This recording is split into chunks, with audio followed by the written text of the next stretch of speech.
maybe way off the screen there. Good morning, everybody, and welcome to another community catch-up here with the Waystone Games team. My name is Andy Belford. I am the community manager for Dawngate and Waystone Games, and joining me today is Hunter Zalgus Howe, our creative director. Yes, the air quotes. And it's always in the quotes. I used to say, like, you know, my dev name too, but I don't really do that anymore. No. I don't know. No, you're just Andy Belford. I'm just Andy Belford. I guess I could say Andy Zwill Belford.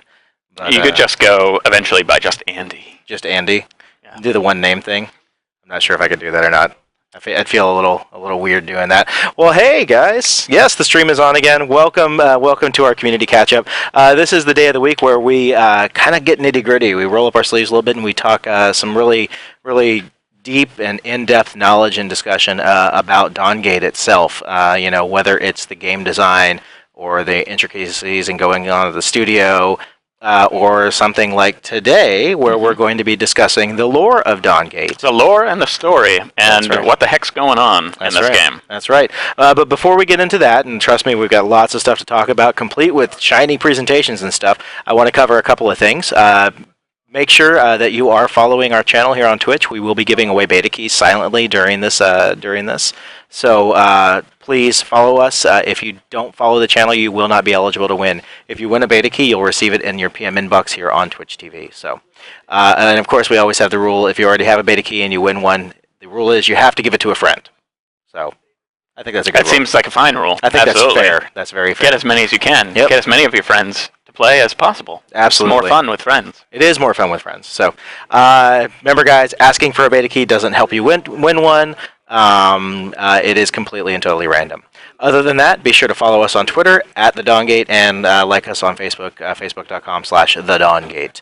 The Dawngate. The Dawngate. Alrighty. So before we get into the lore stuff, we're going to do a little bit of a community roundup like we always do. The first thing I wanted to point out actually was that little remix that you heard at the beginning of the stream. That's actually something done by the guys over at MOBA Monster. They took the intro theme to the kind of the soft music to Dawngate and remixed it a little bit. There's a link to that on our Facebook page if you want to check out the file. I think you can download it from YouTube.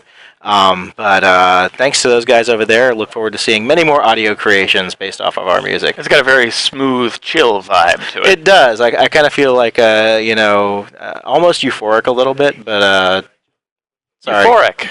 Well, no, I mean that's the style of techno that would be. There's like euphoric, there's drum and bass, there's jungle, and that felt a little.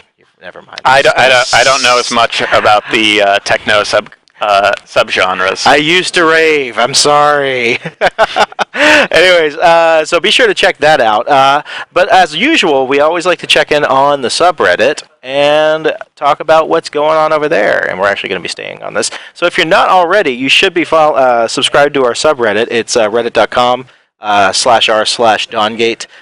It's just about 1,800 people, like 1,762, I think, right now. First off, I got to say, Venor and the guys over there have been doing some great job updating the subreddit.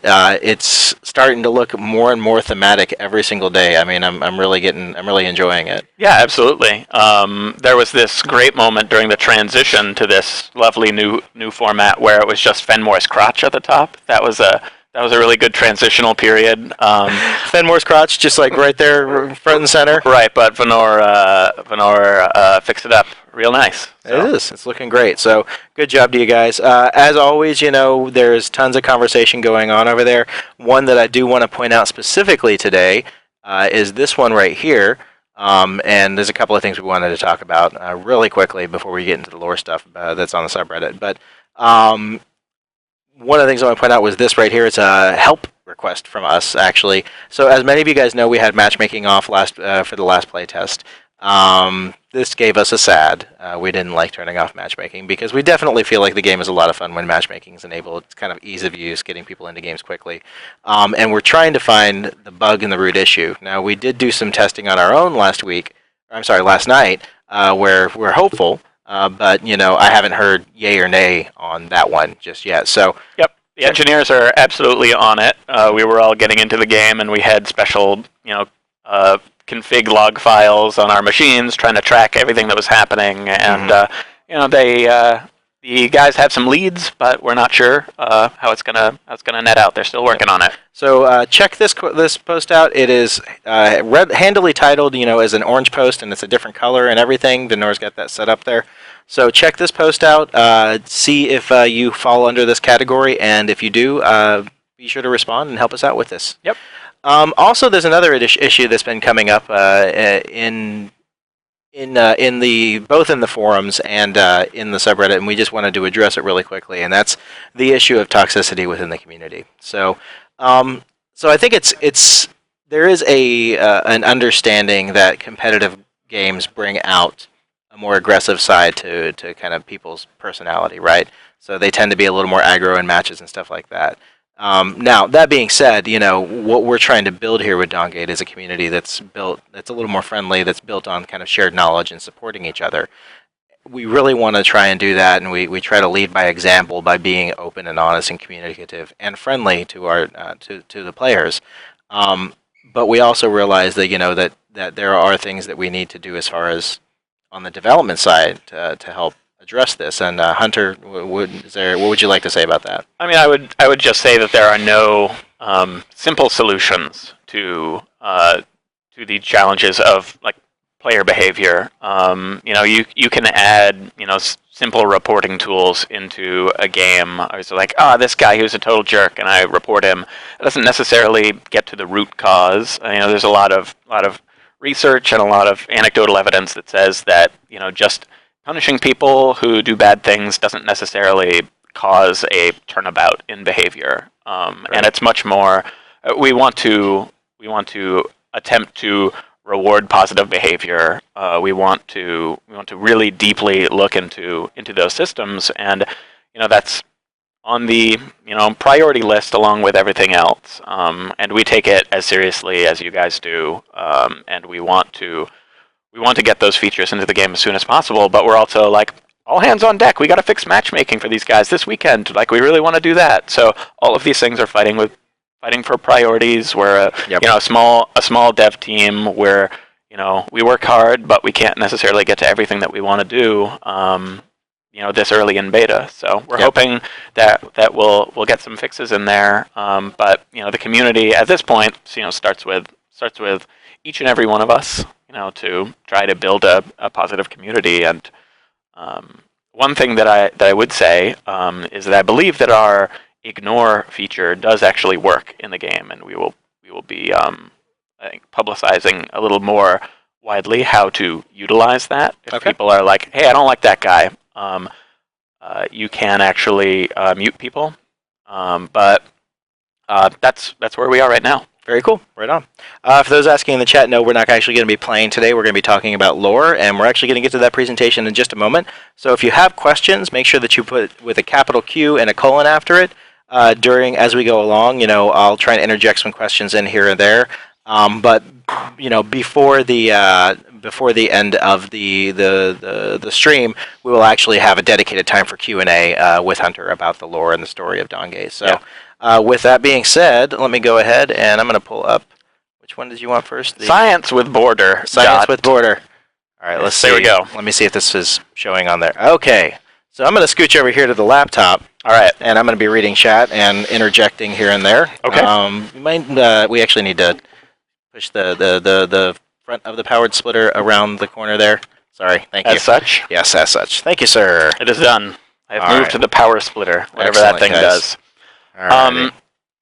Hey guys, so I wanted to talk a bit about the background and the context for the game. I get a lot of questions in the IRC and in-game even that's like, what is going on here? Why are these people fighting?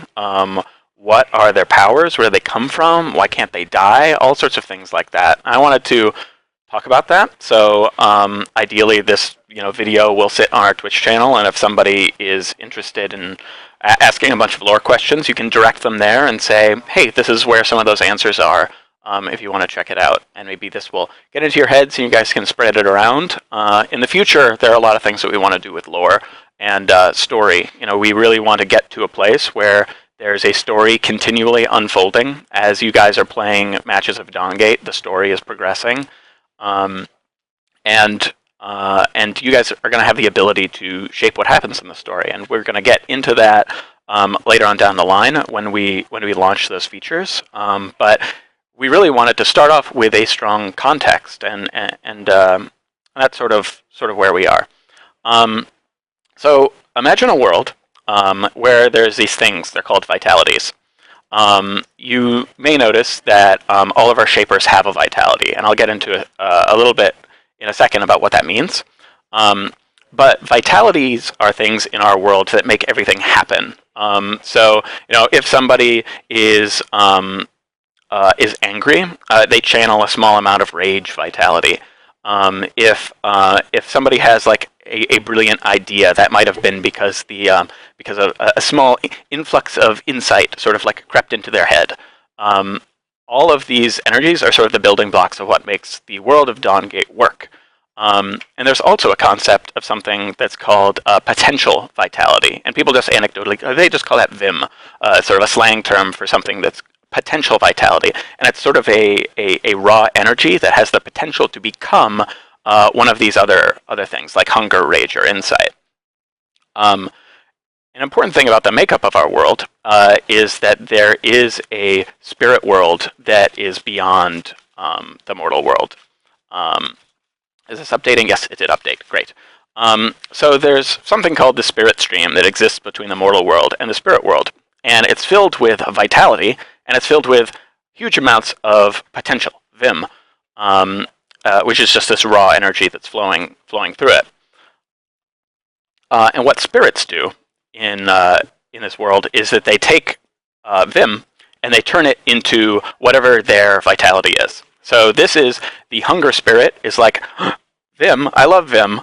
Okay, great. I've created hunger vitality, and hunger vitality leaches forth into the mortal world and does stuff. It makes people crave things.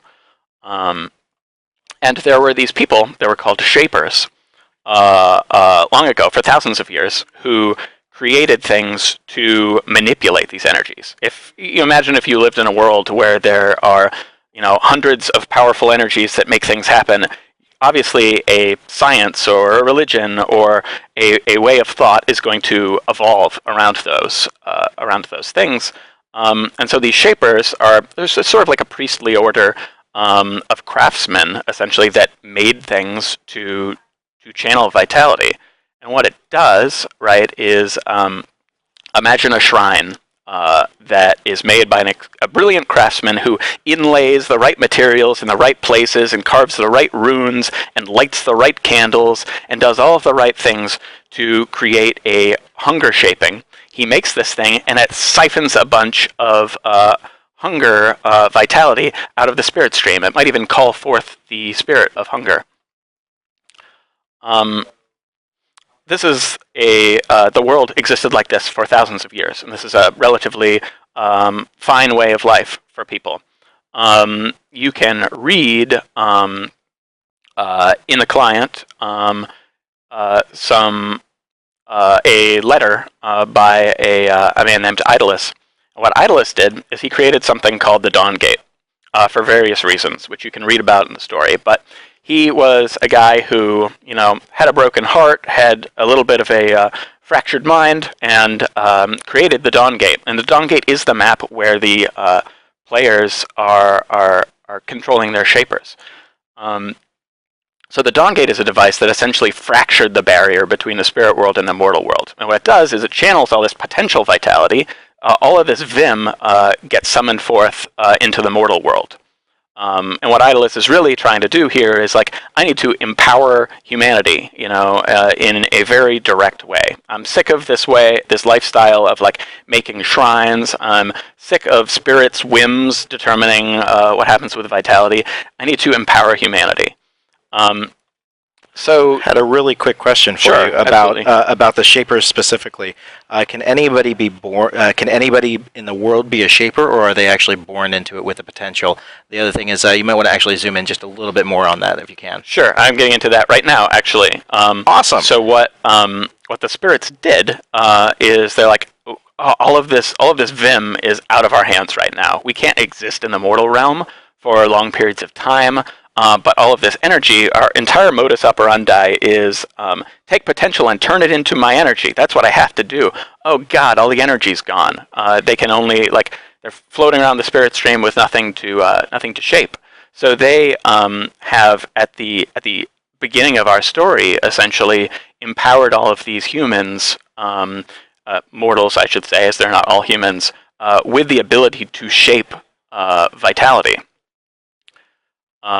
So much like spirits, these new shapers, in this case Fenmore, can take potential, shape it with this power granted him by the spirits, and turn it into hunger vitality. And with hunger vitality, he can summon forth spectral wolves and rip people's souls out, and that's pretty good for him. It lets him do delightful Fenmore things. So remember, the spirits, they used to do this. Now mortals can do it. So the Dawngate. Right, the Dawngate is this place where all of these shapers are going, and it's the place where all of this potential vitality, all of this vim, is coming forth into the mortal world. And what the Dawngate allows them to do, interestingly enough, is it was designed to empower humanity. Right, so it allows shapers like Fenmore to go there and not only shape his own vitality, but to shape any of the vitalities. And this is the conceit behind our what we call the item shop, but what it really is a attunement device that this Idolist guy built that allows Fenmore to go up to it and channel his energy, and he can shape momentum, he can shape insight, he can shape rage, he can shape all of these vitalities that he can't normally shape, just because this device was built in this way. So, quick question. Couple of quick questions. Why does vitality power people up, basically? Why does it make them into these shapers who are so influential? So, powerful? If you think about Fenmore, right? Fenmore is the hunger shaper. He was just a warlord from the north, right? He's just like, I am extremely ambitious. I'm hungry for power and I'm hungry for order in this world. That hunger spirit was like, hey, Fenmore, I'm granting you my power. And hunger vitality is the pure essence of hunger, right? The pure essence of what it means to crave and to consume. So it allows him to, rip out people's souls because he wants them, he hungers them, he craves them. It allows him to do that. This is a raw mystical power of the universe, and it's under his complete control. And he can also summon wolves, right? Like, what better a symbol of ravenous hunger than a pack of northern timber wolves? So this is, really his ability to manifest his power is shaping these wolves out of raw energy and ripping people apart with them. Okay, and then the other question. So you talked about the spirits earlier, and Rogasas wants to know: do the spirits generally just impart this vitality to people, or do they sometimes require a sacrifice? They have granted mortals their powers. They don't necessarily go unless you're talking about long ago, right? Long ago, I'm sure a shaping meant to call out the spirit of shadow or something, or the spirit of maybe the spirit of sacrifice. Would require something like that. That shaping just doesn't necessarily work until it has something that sort of delights that spirit. Now, really, they're not doing so much shaping of vitality. They're just granting these powers. Okay. All right. Cool. I'm gonna roll along. Go right ahead. So, an important distinction is that shapers uniquely are able to go to the Dawngate. This is why the West has not sent in a gigantic army to occupy the Dawngate. This is why there are not large-scale, command and conquer style battles going on at the Dawngate, and it's individuals. This was really sort of important to us to figure out the reason why there are these individual people and there's small-scale skirmishes happening over this incredibly strategically valuable location. But if you think about all the crazy energies that are leaking forth into the world, somebody with the power of a spirit seems uniquely able to exist in such a place. So anybody else who rolls in there, Bob from Meridia, walks up to the Dawngate. I want to see what this thing's all about. Vaporized instantly. And another Bob. thing about Bob, he didn't make it, guys. You will not see Shaper Bob in the future.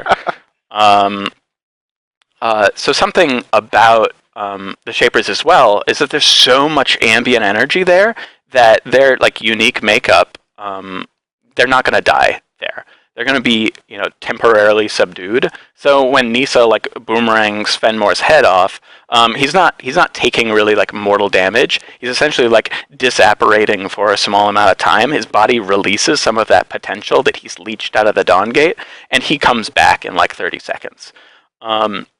Is why you hear some of our Shapers when they respawn say things like, oh, "I'm an abomination." That's sort of how Nissa feels about it. It's I shouldn't be this way. And somebody like Zaria is like, "Oh, at least I still got my hat." So she's totally fine, right? Not a big deal. That's another unique mechanic of the Dawngate.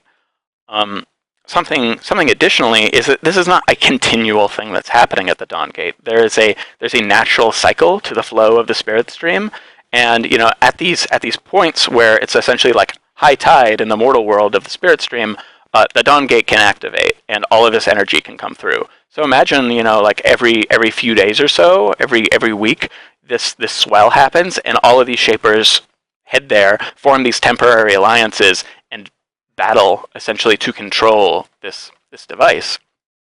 During that small window, Shapers can activate the Dawngate by beating the enemy team's Guardian, wresting control of the entire device from them, activating it. This is a end of game victory cutscene that we sort of really want to build to pay off on this.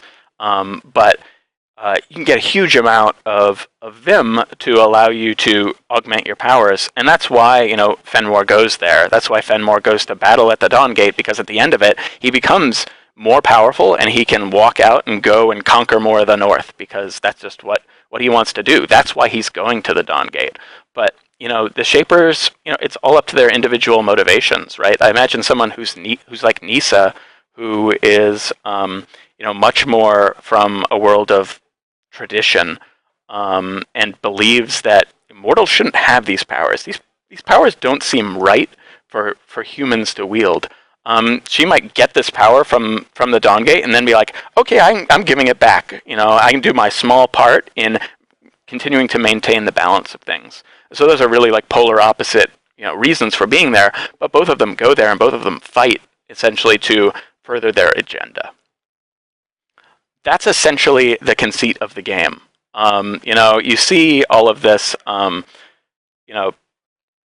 classic 5v5 gameplay, but this is the layer behind it that we've bubbled forth into the game through VO, and we're doing our lore prose pieces, and giving you guys a little bit of insight into the larger things we want to do with lore in the future. This context, this setup, this world has just changed fundamentally. Mortals are wielding incredible power. Everybody wants to control this thing. All of the nations of the world are going to want to control the Dawngate. This is right at the onset of this huge paradigm shift for humanity. What's going to happen? That's what we want the players to drive, and that's where we're going to go. Right on.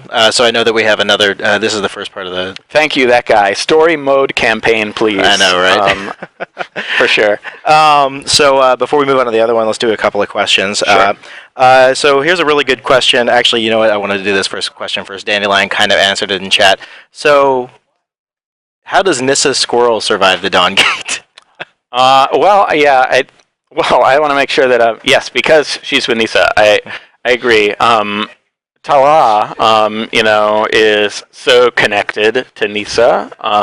They are one and the same. That I imagine when the spirit is here's these powers. That spirit's giving it to both of them. Nissa's the pursuit shaper, so that pursuit spirit is you guys are great at hunting. You are fantastic. You are everything that I stand for. Nissa squirrel. Go do your thing. Right. Wouldn't be Nisa without Tala. Yep. I mean, and then Dandelion did point out, Nisa, Talal is as much part of Nisa, just as Moya's eel is an extension of her vitality, and Fenmore's wolves as well. Yes. Kind of an extension of his vitality. It's a projection, as it were. Yep. Death Scavenger wants to know, are there going to be, we've got this deep and engaging story, but, how about, on the personal side of things, are there going to be rivalries in the game, kind of similar to like a Rengar and Kha'Zix from League, where them both being in a game triggers like a special event happening in the game? Special events like that are very cool, very challenging to do correctly, I think, without imbalancing gameplay in some way. The point where you make it, they have a Fenmore on their team, I need to pick Freya because of, X reason.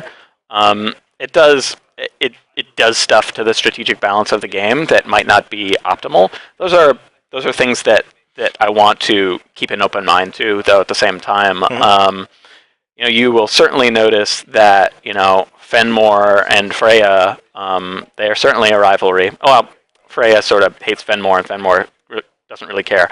But Fenmore is just sort of raging at him, the entire game. You hear that in the VO. You hear it, continually. When she kills Fenmore, she rejoices. When Fenmore kills her, she's just like, "Oh, great! You killed my entire family. Now you killed me. Ah, well, at least I'm in the Dawngate, and I got another chance to try and rip you apart." Yep. Let's see here. Somebody pointed out that Fenmore has a rivalry already. One thing, guys, if you're just tuning in, we are discussing the lore today of Dawngate. We have a very rich and deep story.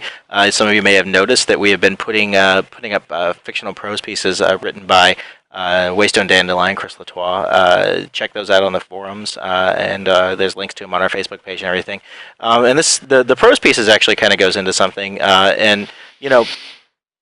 we are devising these really deep and intricate stories for each of these shapers. I mean, what's the overall goal behind that, instead of just saying, here's a new guy, he's got this ability, this ability, this ability. Like, have fun, right? I mean, I would say that there are a lot of people, myself included, that really enjoy story, and their connection to any piece of gameplay, if it has a compelling story wrapped around it, I just care about it more. And particularly in launching into this project at Waystone, one of the things that I recognize about the genre is that players hold an intense connection to these characters. There's everything about the game. The gameplay is character based, and if you don't do things with those characters, if you don't have those characters change and evolve over time, if you don't have them, with deep-seated motivations, you don't have them with agendas, you just sort of write them off as, oh, it's that guy, and then you're done. And I think there are examples of story in the genre done well, and I think that we hope to make it a focus for us, and all all of this story that I've discussed up to this point, it's a context. It's not story yet, until those characters start doing things. But we wanted to give them a sandbox to play in, essentially, and do interesting things that are permanently going to change the world of our game. Very cool. So we've got a lot more questions, guys, but I know Hunter has another part of this presentation he wants to get to. So I got another thing to show you. This is actually really cool. I think you guys are going to enjoy this part. So we'll do more questions after Hunter talks about this. Here it is. I wanted to talk. Let's make sure it's centered. Is this going to work? Looks pretty good to me. You might want to zoom in just a smidge bit. A smidge? Like one click. One click? One click. All right. Yeah, there we go. That's fine. Good enough. This is the world of our game. The world is divided into four. I'm sorry, zoom out one. That's my fault. I'm zoomed out as far as I can zoom out. So, very good. The world is divided into four quadrants, essentially, that have a deep tradition and association with a subset of the vitalities. The North, Chris likes to refer to it as the brooding North. It's all about knowledge.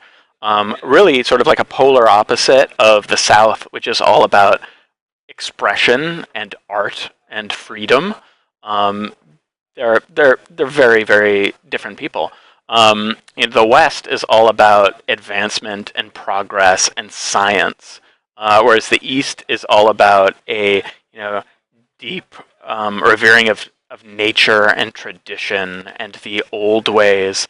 And this is sort of a context. There are cities and there are tribes in all of these different areas. And there's variation in those areas, but something that people recognize in this world is like, oh, they're like a northerner. It's like, this western guy's going to be, all about science. I'm not going to get along with him. So these locations, I'm just going to go into a little bit of depth onto each of them. You may see some spoilers here that I have intentionally laid for you. But let's talk about the heart of the world first. This is where the Dawngate exists. It's right smack dab in the middle. That's where the space between the immortal world and the spirit world is like thinnest.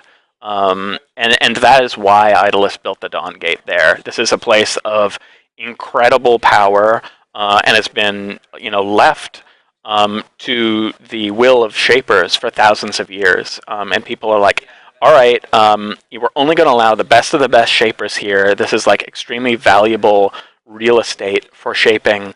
And the holy woods are there. And that's where Kel lives. And it's also where Volek was a guardian, a sentinel. He was like the leader of this group, and their entire job in life is make sure the heart of the world is safe. Make sure people don't futz with it. And of course, Idolus futzed with it big time. He completely, disrupted the balance of the world. Volek really failed in his duty. And when Idolus, turned on the Dawngate, Idolus, himself blew up. Volek died. Volek was essentially spared, right? The spirit of consumption came to him and allowed him to leech enough life out of the surrounding area to come back to life as this, absorption monster. And he used to be this, extremely essentially like a holy paladin of the heart of the world. He's lost really, and he can't go back to his family. He would just kill them by being in mere proximity to them. So he sort of put up this guise and sort of like, all right, fine, I'm a complete monster. I'm gonna wear this dark, horrible outfit and take on the guise of the devourer. Because that's the only way I can live right now, and maybe I'll figure out, how to get back to how I was in the future. But that's who I am now, and that's sort of what's going on in the heart of the world, and that's where all of these shapers are coming. But all the shapers are from a place, right? Off in the West, the enlightened West, where progress is king. Meridia is the biggest city. It's the pinnacle of advancement, and this is not fusion reactors. This is extremely advanced shaping. It's shaping is the science of this ancient order of shaping is the science in this world. Runes that channel vitality in certain ways with certain materials and certain balance of things. And hey, this gun, Varian's gun works because of shaping. It was shaped. And off in the West, Michaela is the daughter of the pretty much the richest guy in the world. He's the merchant prince of the West. And she's a merchant princess, to be. And Varian and Petrus work for her family, and therefore, in essence, work for her. Varian being, in a way, sort of like a bodyguard and hired mercenary of the West, and Petrus being a former shaper and now her tutor. And what's this? Who knows? Who knows what that is? Also, the Desecrator came from the West. The Desecrator did horrible things and got shoved in a box. You can soon, I think, probably read a little bit more about him. I'll break now for questions, if there are any questions. Otherwise, I'll proceed to the north. Why don't we go ahead and cover the north because we're getting a lot of general questions right now. So okay. General questions happen. I get it. The north is really a bunch of interconnected queendoms where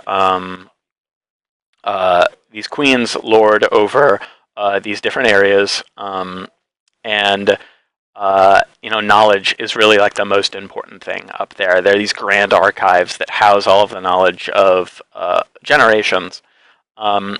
Fenmore's from the north. He's a warlord. He sort of quit his job now that he's a shaper. Is becoming more and more powerful. Completely razed Freya's hometown.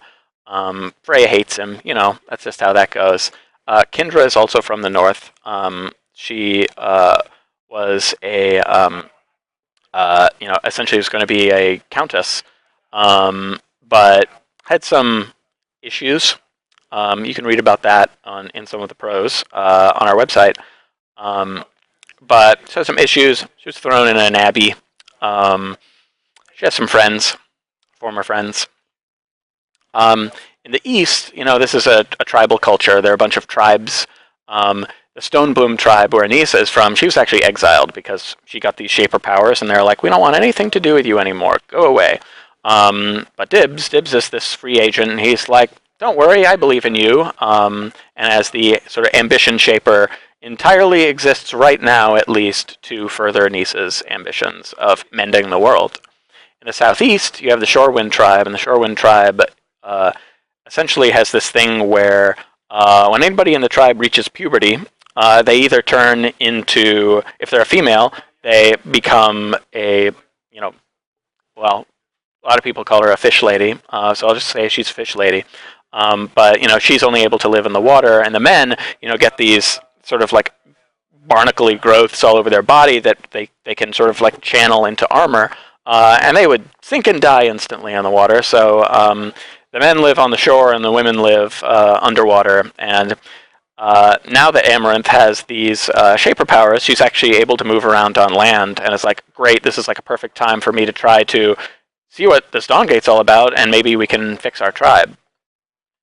And last but not least, in the south, this is all about expression, and Zeri is a perfect emblem of the south because there's essentially a caste system in the south determining how good of an artist are you. And if you are an incredible artist, you essentially become like a senator. Zeri is, if you're an extremely good one, you become revered as a philosopher king, and everybody thinks you're great, and you essentially are like a king of the south. Zeri is extremely talented, has a lot of responsibility heaped on her shoulders, doesn't really want to have anything to do with it. But these people in the south, they're all about expression and their culture, and what shaping is to them is, creating beautiful things. That's a little look around the world. Something that we really want to have in the future is this map being, active, interactable, something that you guys can play with and explore sometime in the future. That's definitely a hope. But that's a little background as far as the geography is concerned. Very cool. That's very interesting stuff. I know that, as a kid, I used to read a lot of like fantasy and sci-fi books, and I always used to like looking at the little maps that they would sometimes have at the front of it. I swear, like when I read Lord of the Rings for the first time, it was like at least once a page, I was like, look at the map Exactly. at the front, like, where are they now? Oh, they're near that mountain. Yeah. And even if it's like completely inconsequential, it's just super fun. Anytime there's a map at the beginning of a fantasy book, it's going to be a good one. Exactly, because there's that much more attention to detail that's being paid to the story there. Like, the geography becomes all that much more significant, I think. Also, as a gamer, right, who, like, I grew up exploring overworlds and going to towns and, like, moving around mountains in, like, Final Fantasy. And so there's just, I think, a sensibility for, like, RPG gamers to love maps and geography because it's what we're used to like interfacing with Right on. Anyway, So aside. you did mention earlier something about Nissa, but I wanted to actually go into. There was a great question that related Nissa. to that. Nissa, excuse me. People say different things, and I'm just going to clear it up right now. It's Nissa. Nissa. Because that's what I say. That's how it's going to be. Nissa. All right. There's a great question that was asked earlier that kind of pertains to Nissa, but I was hoping you could explain a little bit more. The question was asked was, are there shapers who don't want their powers? Kind of like, it's a burden to them, and they fight just to survive, or are they? Does everybody choose to be a shaper? No, no choice in the matter. It is entirely the will of the spirits, and the spirit can go, here you go, and you're like, great, thanks, buddy. Volek probably wishes he was dead instead of like resurrected with consumption powers. Yeah. He can't like go up to any mortals without ripping their life force out of them. He's got a family, he's got friends, he's got all of his friends who were probably in the Sentinels all got blown up when the Dawngate got activated, but he doesn't really want that life. Or maybe he's happy that he has a chance of becoming a human again, but it's not really good times for him. Yeah. Nissa got exiled because she's a shaper, and that's not. She's sort of seen as an abomination. She thinks she's an abomination and wants to fix it. So Aztec actually says, in that case, where they feel as though it's a burden, can you actually rid yourself of the shaper burden? They don't know. We have some idea to that effect, but they certainly don't know, and that's certainly something that they want to find out. Okay. Yeah, it's really cool to hear you talk about the Volek story a little bit too, and hopefully we'll get to see more of that, as we go down. I don't know if that's in the client yet or not. But like Volek's story, if you look at him just because of his appearances, judging a book by his cover, right, so to speak, you would think, oh, definitely evil guy, big sword, green glowing. He's bad. Flame. He's bad news. Yeah. No, he's tormented and sad. And when you listen to his VO, I was really impressed by the voice actor who did Volek, because he's got this really like weighty voice, and it's just like, oh, he sounds so burdened and so depressed. It's great. Let's see here. Did the Shapers move closer to the Dawngate to live near it, or do they just come to it when the energy is in kind of like a high tide and then return to their homes afterwards? That's a question from Spicy Rick. Spicy. That is exactly right. Right. Remembering this thing, right? You've potentially got some time between these eruptions to go off and do some stuff, right? Fenmore's got a agenda, a mile long. He's not going to just sit around the Dawngate and wait for the next one. He's got things to do, and ideally, he's hoping he becomes more powerful between each one. Kelsey actually has a great question. Can the Shapers actually communicate with their spirits, or in coming into the mortal realm, do the spirits in some way sacrifice themselves to empower these Shapers? I think that's a great question. I think that outright speaking with a spirit is not so much something that happens as much as empathically linking with it and sort of like feeling it in your gut. Like that spirit is like becoming part of these characters, like the rage spirit, right? Freya's town gets decimated. She comes home like, I'm a courier. I'm just coming back, from work one day, and like Fenmore's just destroying the place. Wolves jumping through walls, ripping people apart. She loses it. Completely consumed by rage for horrible person would do this stuff. The rage spirit is like, great. I was looking for somebody. This is perfect timing. It's like sense your rage, wherever you are, beeline for Freya, just here you go. You're the perfect person to, be a weapon of anger. So that's what happened, and she can feel that in her, but she's not like, so what should I do now, rage spirit? Cool. Okay, so it is. Kill a guy. It's more of like It'll make you feel better. It becomes more of a part of them, and it's more of like a visceral kind of spiritual communication. Yeah, I mean they are sentient beings, but they are also extremely foreign to to mortals, right? We don't necessarily interface in normal ways. Very cool. So Pander USPS asked a question earlier. Is like, how is this story, this lore, reflected in game? Is it just words on a page, or is it going to in some way be reflected in the gameplay? Certainly, there are things that we can bring into the world. We can bring things into the world with VO. We can bring things into the world with, even things like items and spells and content and shapers and things like that. At the same time, we set out. Also, you've heard us say, like, we want our game to be esports viable. We don't want our game to be perceived as casual by any means, right? So if we had in the game, Freya gets, plus 20 damage when she's around Fenmore. Like, I don't know. Would be cool. Would also be extremely difficult to balance, potentially to the point of our game just not being, viable to be played competitively. So we're certainly open to that stuff and thinking about it, but we're also aware of how that would mess stuff up. Right. A lot of the stuff with lore that we want to do is certainly in a wrapper outside of the game, and that's the sort of like to be announced feature set of our game. But I will say the players will directly impact, what's going to happen. Very cool.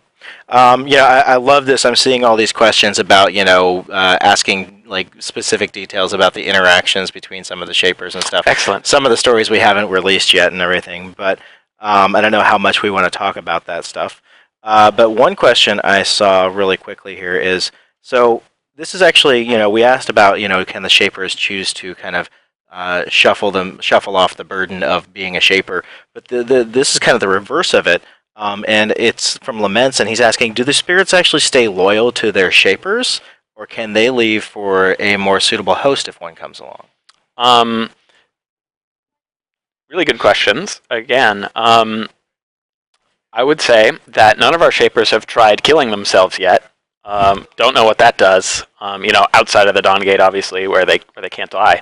But nobody's tried that. Maybe one will. The follow-up question of, like, can the spirits ungift their powers? I don't think any have tried yet.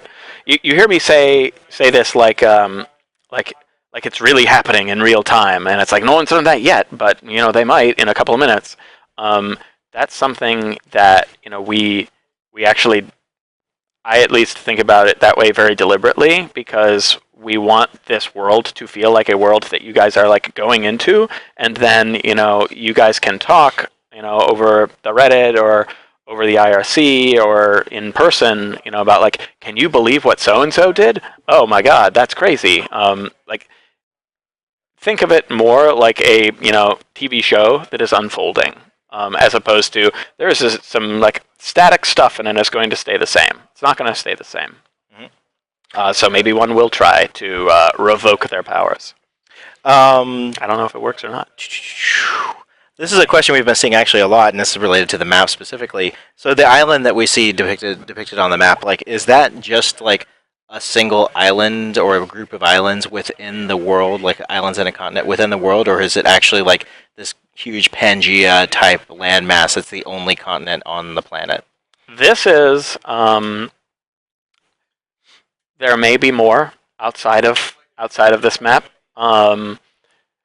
We may have thoughts there, but this is how you are seeing the entire world that you need to think about right now. These islands are, there is stuff there. They're not just empty. Look at those stars.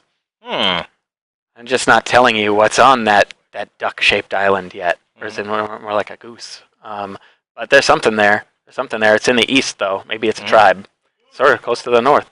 Something I actually want to point out really quickly, and this is kind of maybe a little bit of a spoiler alert, but if you zoom in again on Kindra, you guys should go and read the Kindra fiction, that's the prose pieces that are in the forums, because Well, it's I'll never know. It's in there. It's in there. It is in there. That question is answered. The childhood friends thing. So it's good motivation to go to read those. Go pieces. read a book, kids. Go read those things. It's a very very good story. Who's this guy? Who's this guy? Who's that guy? What about that guy? Or that lady? Yep. Or that's true. Yes. Let's see here. Here's a really cool one actually. Is it possible for someone to steal the powers of a shaper? And we're going to do this question and then like one or two more, and then we're going to have to call it a stream, guys. Some kind of shaper of the assimilation vitality? That could be neat. That could be very fun. Maybe. Maybe they're out there. Let's see here. I know I've seen some other great Maybe it's this guy. Not this guy. That guy's something else. Or girl. So or thing. Somebody was asking a question, what happens to somebody with the time vitality? But, like, how many, like, what kind of different variations or how many different variations of vitality do you think, there could be within the world? Like, is it something that's completely limitless as to what kind of vitalities there are? No, I mean, there's a discrete number of them. They work in concord with other ones as well. There are sort of they are something you notice if you're looking through the item shop in our game is that you may notice that life and time, they both build into it? I don't know. It's at least a health and haste item. But if you think about like life and time, those are probably really closely associated with the vitality of growth. Growth is just life over time, but it is its own essence. So if you think about it, there are probably hundreds of them, but it's not infinite because the things that a table is not. You can make an infinite number of things out of wood, but that doesn't necessarily mean that a table has a different vitality than a chair. Cool. I think that was a really bad answer to that question, but I'm sticking to it. Tables and chairs. Okay. So Laments wants to know, since we're talking in real time about a lot of the happenings within the world, how long has it been since Idolus first opened the Dawngate? Very recently. What would you say, Dandelion? Say it in chat. It's going to be like about a 10-second delay, I think. He'll get an answer to that one. He's keeping much closer track of the sequence of events. I would say probably a couple of months since the Dawngate opened. About a month or so. About a month or so. Yes, we're in sync. Excellent. All right, so here's what's going to be the last question, and this is actually kind of a cool question. It's a what if, I would say. So it's a two-parter. Okay. The first part is, what would happen if a spirit tried to inhabit the body of a shaper who already was empowered by a spirit? And can a shaper actually possess two spirits at once? It would probably take a extremely powerful mortal to be able to hold that much power simultaneously. Such a person might exist somewhere. I would certainly see it as possible. I would say that there's certainly, we talked about hypothetical assimilation guy earlier, right? If you had a vitality, if you controlled a vitality that was particularly well-natured to having additional powers or being able to like flip between them, I think that could totally be possible. I bet it would depend on which one you had first. Very cool. And then the last question we're going to ask is actually, Max Hefty wants to know, is the goose loose? The goose is...